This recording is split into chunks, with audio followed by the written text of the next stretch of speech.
Un jour, plus de 20 millions de joueurs de Eldertal seront envoyés dans le jeu. Ce monde étant devenu une dystopie, un homme nommé Shiro cherchera à unifier les aventuriers. Un jeune homme se réveille au milieu de la forêt, pleine de végétation et de magie.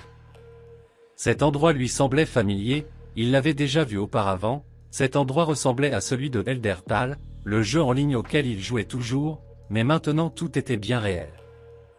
Il n'y avait pas que lui qui était venu dans ce monde, les autres joueurs étaient également présents, toutes ces personnes étaient très confuses.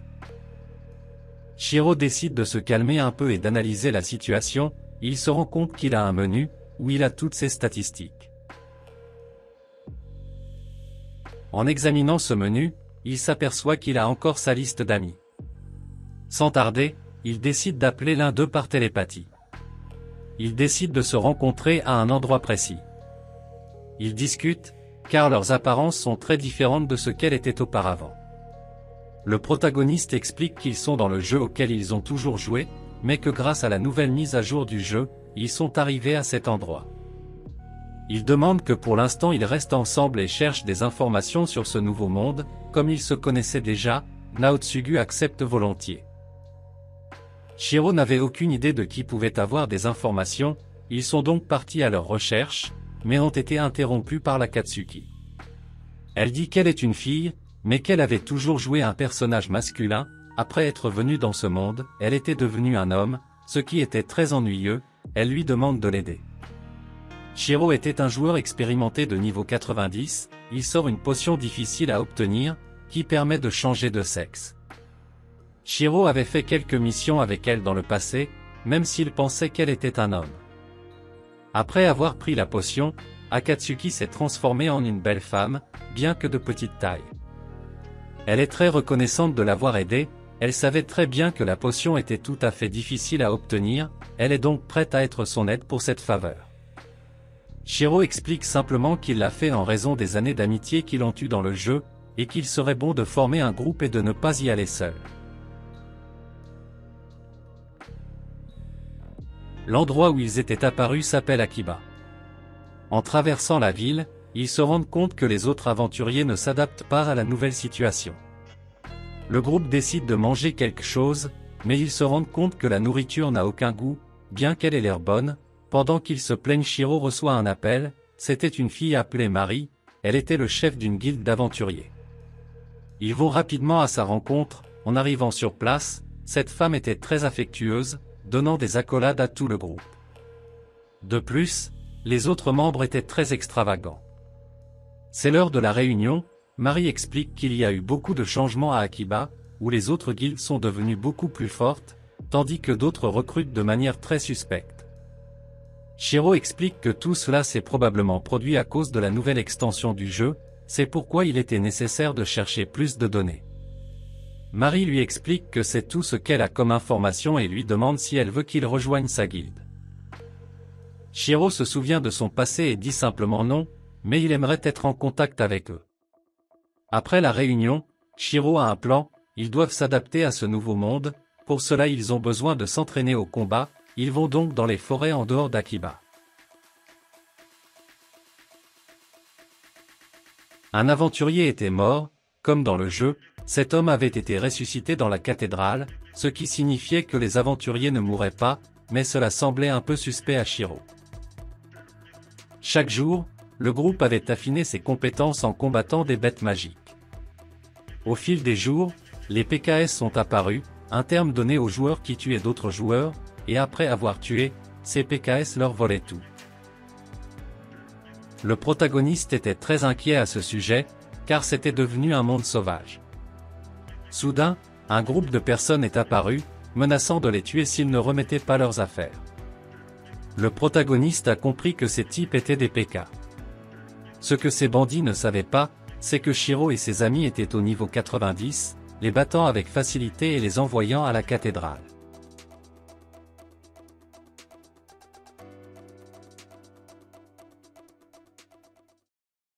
Marie voulait parler au protagoniste, elle a dit qu'une fille de sa guilde était dans une autre ville d'aventuriers, cette fille lui a dit que dans l'endroit où elle est, une guilde contrôlait la ville, causant chaos et destruction. la petite Sorara avait battu ce méchant, elle s'en est sortie de justesse. Elle était en danger, Marie devait aller la sauver.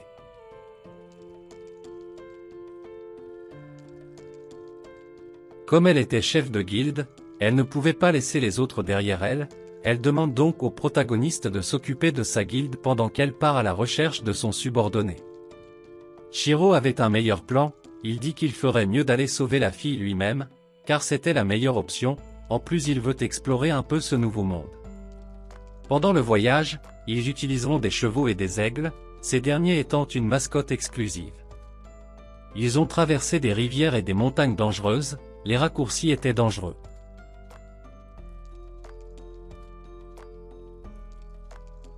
Pendant ce temps, de l'autre côté, Sorara se cache à côté d'un chat aventurier, elle est inquiète car elle n'a pas pu sortir de cet endroit, elle a reçu un appel de son chef de guilde lui annonçant que Shiro allait venir la sauver. Après une semaine, ils sont arrivés dans cette ville, l'atmosphère était très lourde, tout cet endroit était devenu un désordre. Shiro a reçu un appel mental pour rencontrer Sorara. Pendant la rencontre, l'aventurier au visage de chat est avec elle, ce chat connaissait parfaitement la protagoniste. Au contraire, ils formaient un groupe de la même guilde. Il était temps de partir, ils décident de quitter la ville à la vue de tous, Sorara a peur que cet aventurier la retrouve, Shiro dit qu'il est interdit de se battre dans la ville, car elle était protégée par des gardes royaux, s'il y avait un conflit ces gardes les tueraient. Le combat se déroulera donc probablement à la périphérie de la ville, ce qui ne dérange pas le protagoniste. Comme prévu, le chef de la guilde arrive et ordonne que Sorara soit livrée, mais le protagoniste, avec ses stratégies et l'aide de ses amis, finit par vaincre ses aventuriers. Cet homme sait qu'il reviendra à la vie et jure de se venger avant de mourir. Mais tout cela n'a pas d'importance pour les garçons et ils retournent à Akiba. Les PNJ étaient auparavant des personnes dont les joueurs ne se souciaient pas, car ils étaient toujours faibles, mais avec cette nouvelle mise à jour, ils semblent avoir une conscience propre, ce qui inquiète Shiro. Alors qu'ils rentrent chez eux, le chat leur dit qu'il a découvert quelque chose d'incroyable, à savoir le goût de la nourriture. Shiro se souvient qu'à chaque fois qu'il mangeait, cela n'avait aucun goût, mais le plat que le chat lui a donné était la chose la plus délicieuse qu'il ait goûté depuis qu'il est venu dans ce monde. Personne ne connaissait ce secret, le protagoniste sait qu'il a maintenant une longueur d'avance sur quelque chose. Le chat explique que les aliments ont du goût lorsqu'ils sont cuits comme autrefois, mais que si l'on utilise des produits alimentaires, ils n'auront aucun goût, ce que personne n'avait jamais fait.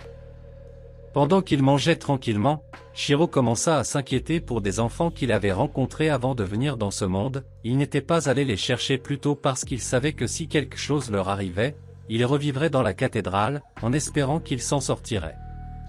Pendant qu'ils sont de retour, ils se rendent compte que les PNJ ne sont pas comme avant, ils ont des sentiments.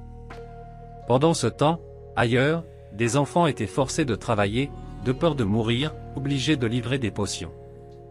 Ils pensaient que rejoindre cette guilde serait pour le mieux, mais ils ont fini par être exploités comme main-d'œuvre. Après quelques jours, le groupe est enfin arrivé dans la ville d'Akiba. La guilde de Marie a accueilli Sorara, en remerciant évidemment Shiro. Après la fête, Marie a une conversation avec le protagoniste, elle explique que pendant leur absence, beaucoup de choses se sont passées à Akiba.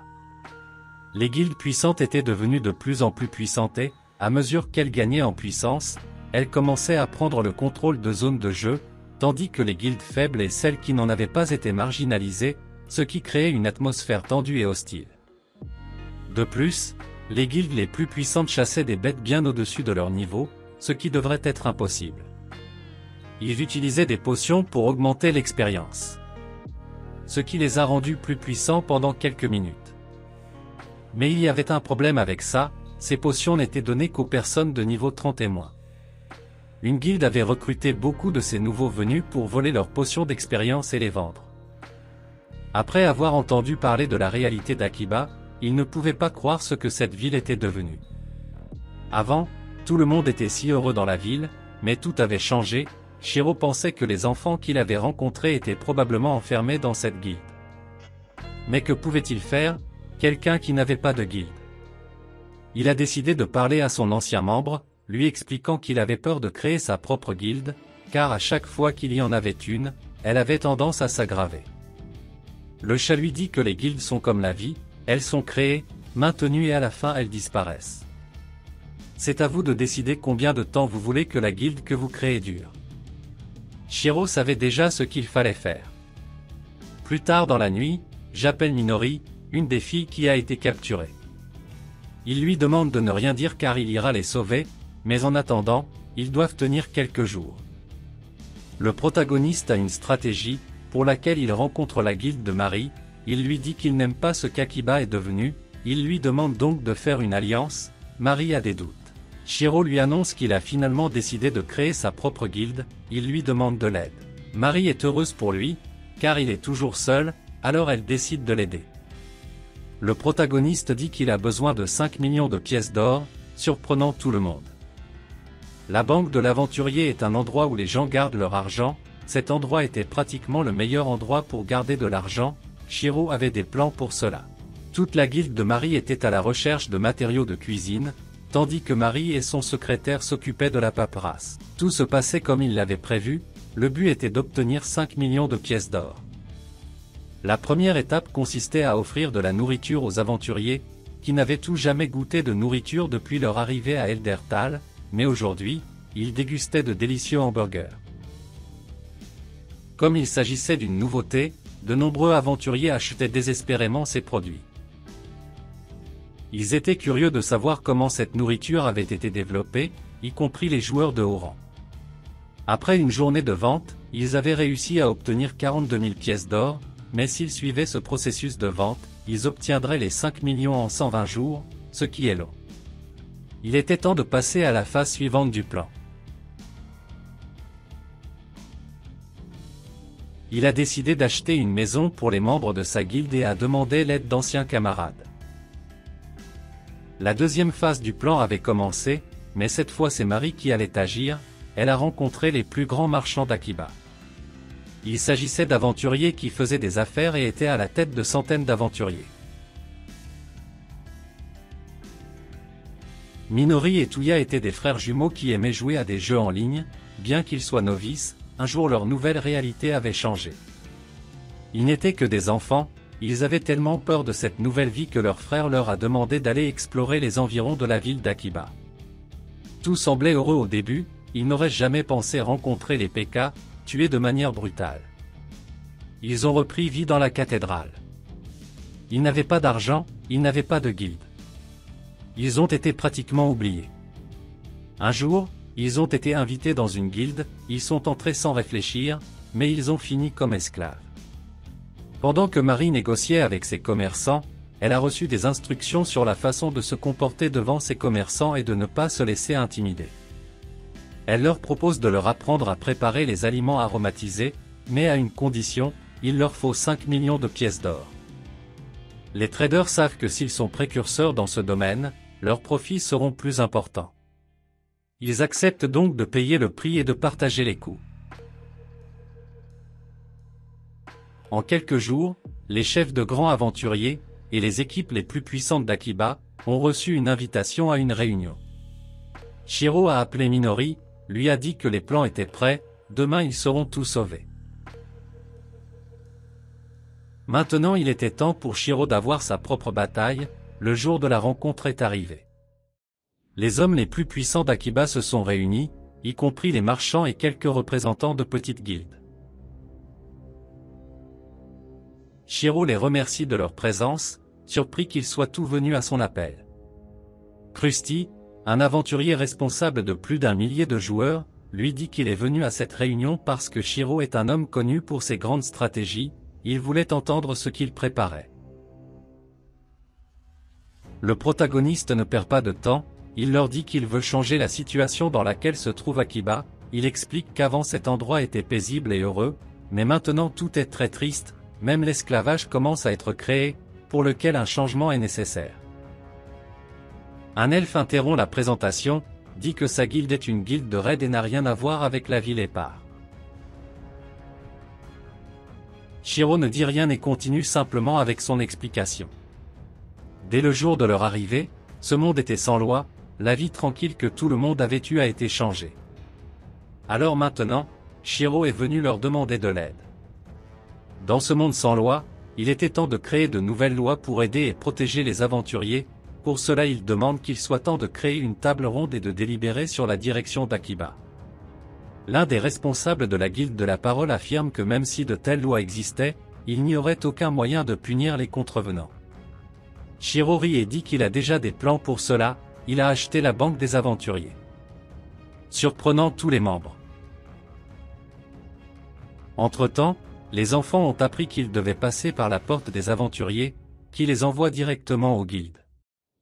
L'avantage d'être le propriétaire de la banque était qu'il pouvait expulser n'importe qui de n'importe quelle guilde et ne pouvait jamais utiliser la banque des aventuriers.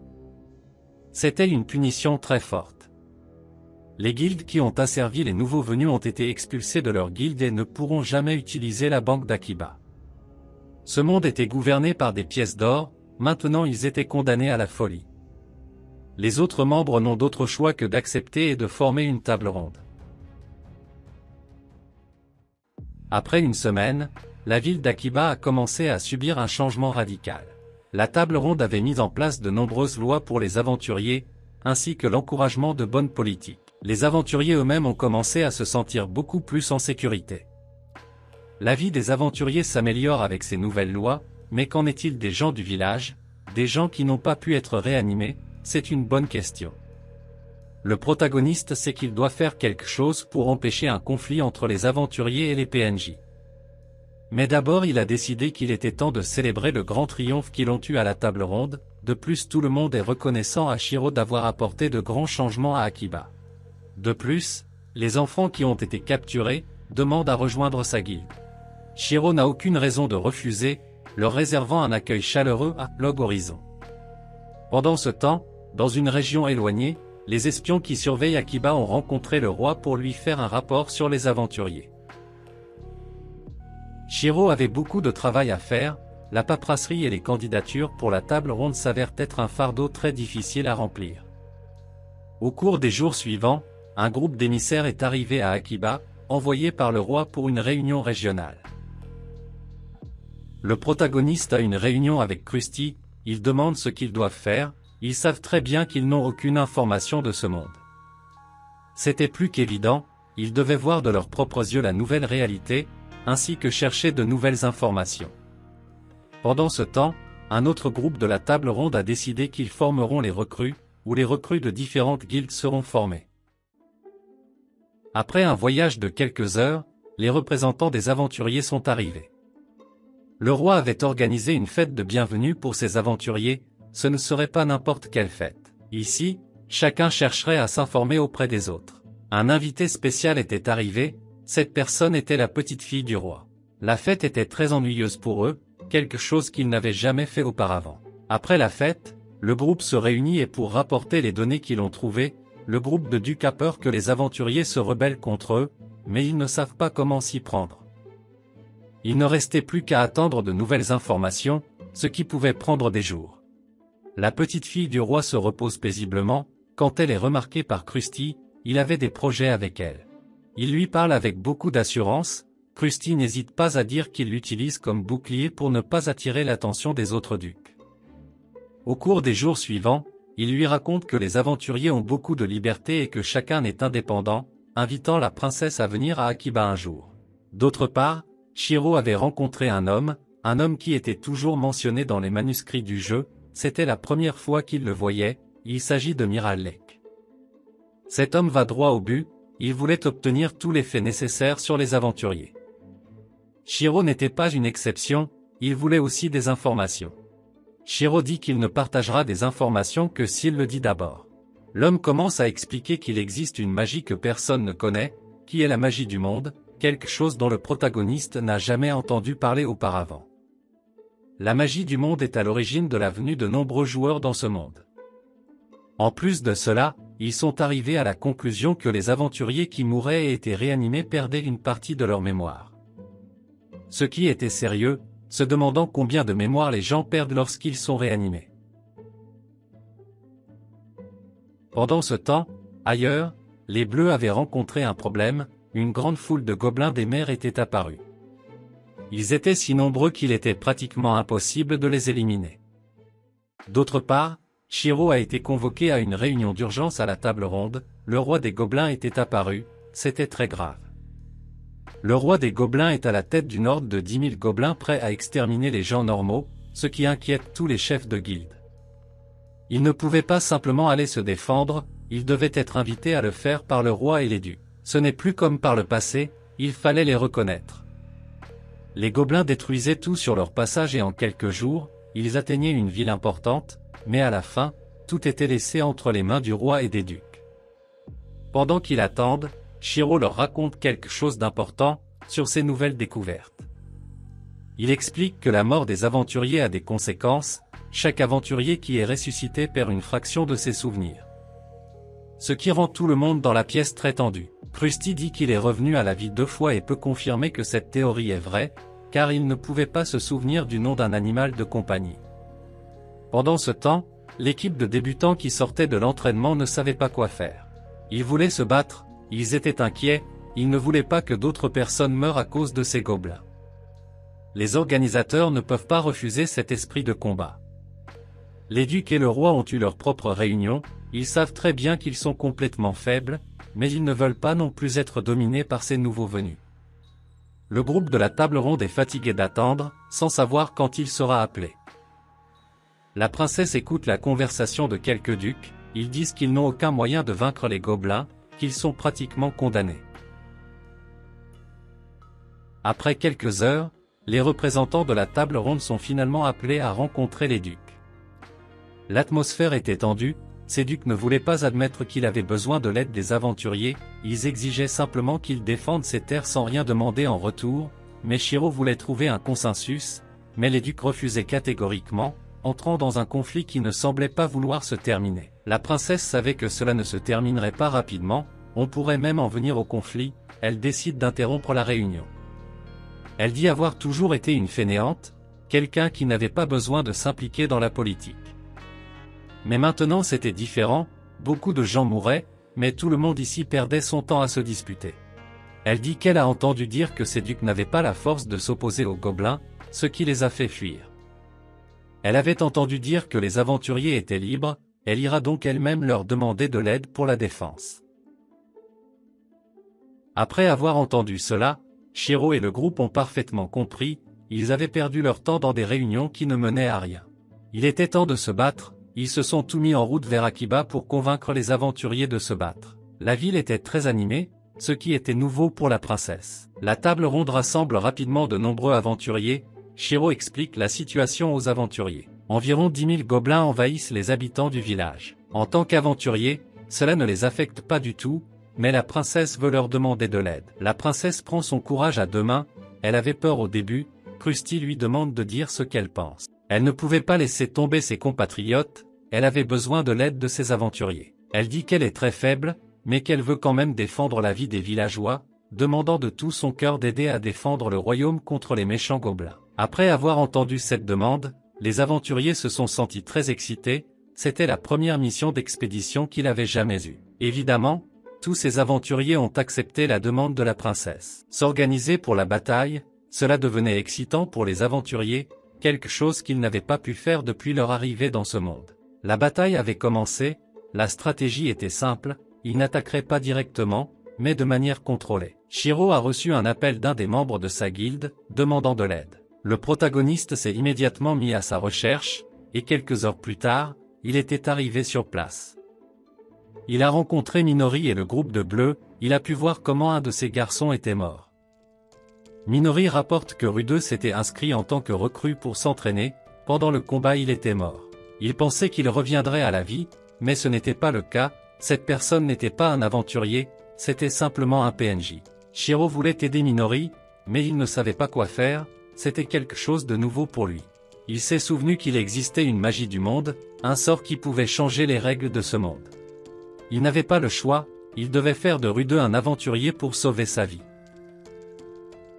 Après un implacable processus de magie, Shiro avait réussi. Il avait réussi à transformer ce simple villageois en aventurier, dorénavant Rude pourrait revivre dans la cathédrale. Les jours suivants, la horde de gobelins diminuait, étant pratiquement contrôlée, il n'y avait plus beaucoup de problèmes. Le roi envoya à nouveau chercher les représentants des aventuriers, mais cette fois-ci il n'y eut plus d'hostilité, les ducs acceptèrent de faire un consensus. Après avoir observé la bataille des aventuriers contre les gobelins, ils comprirent qu'il fallait s'unir. La princesse a été désignée comme ambassadrice, à partir d'aujourd'hui elle vivra avec les aventuriers d'Akiba. Shiro dit que les choses se sont améliorées à Akiba, une grande charge a été éliminée dans la ville. Aujourd'hui, les membres de Log Horizon se sont réunis. Il leur explique qu'il est temps de passer à la phase suivante de leur plan. Les autres membres attendent de grandes choses de leur leader. Maintenant, la nouvelle réalité dans laquelle ils vivaient était Eldertal, personne ne voulait venir dans ce monde, tout le monde a été forcé de venir, il y avait des choses qu'il aimait et d'autres qu'il n'aimait pas, donc la prochaine étape de Log Horizon sera de changer le monde. Fin.